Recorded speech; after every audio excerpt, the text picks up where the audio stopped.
नमस्कार, आपण पाहताय न्यूज 18 लोकमत. आपल्या सगळ्यांचं स्वागत. मी मिलिंद भागवत. बुलेटिनच्या सुरुवातीला बातमी एनआयएच्या धडक कारवाईची.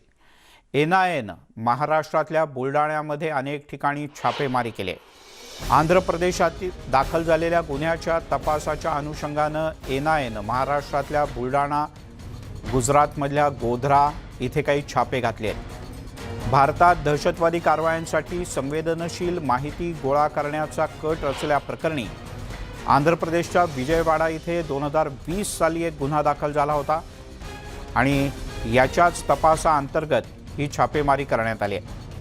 हेरगिरीच्या कारवायांसाठी पाकिस्तानी एजंट्सनी भारतीय सिम कार्ड्स घेऊन व्हॉट्सॲप ॲक्टिव्ह केल्याची माहिती आहे आणि हे सगळं प्रकरण अतिशय संशयास्पद आहे. एनआयएनं या छाप्यांच्या दरम्यान काही घरांची झडती घेतली.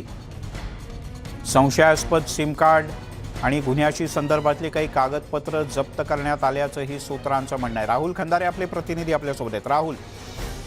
मिलिंद सर, अतिशय धक्कादायक हा प्रकार म्हणावा लागेल. बुलढाण्यामध्ये या ठिकाणी एनआयएने या ठिकाणी छापेमारी केली आणि छापेमारी दरम्यान काही ठिकाणी त्यांनी झाडाझडती घेतली. त्या झाडाझडती दरम्यान काही संशयास्पद सिम कार्ड आणि काही गुन्ह्याची कागदपत्र देखील त्यांच्या हाती लागले असल्याचं या ठिकाणी समोर आलेलं आहे, अशी माहिती देखील आपल्याला मिळालेली आहे.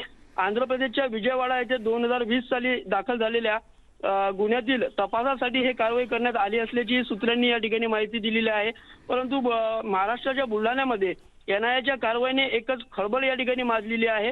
गुजरात येथील गोध्रा येथे काही ठिकाणी देखील छापेमारी करले असल्याची ही माहिती आपल्याला या ठिकाणी आता समोर आलेली आहे. राहुल, जिथे छापे घालण्यात आले तिथे काय काय गोष्टी जप्त करण्यात आल्या, कोणाला अटक करण्यात आली का?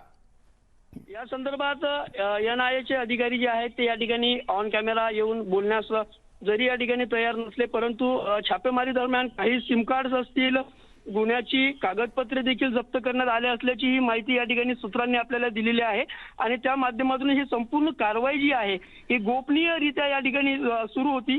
त्या गोपनीयरित्या कारवाई असल्यामुळे या ठिकाणी अधिक माहिती जी आहे ते सध्या तरी आपल्यापर्यंत पोहोचलेली नाही आहे. परंतु बुलढाण्यामध्ये अशा प्रकारची मोठी कारवाई झाल्यानं एकच खळबळ माजलेली आहे. मिलिंदचा.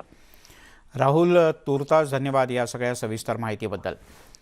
आंध्र प्रदेशातल्या गुन्ह्याच्या संदर्भात जो 2020 मध्ये दाखल करण्यात आला होता त्या संदर्भात महाराष्ट्रात बुलढाणा इथे काही छापे घालण्यात आले आणि गुजरातमधल्या गोध्रा इथे सुद्धा काही छापे टाकण्यात आले.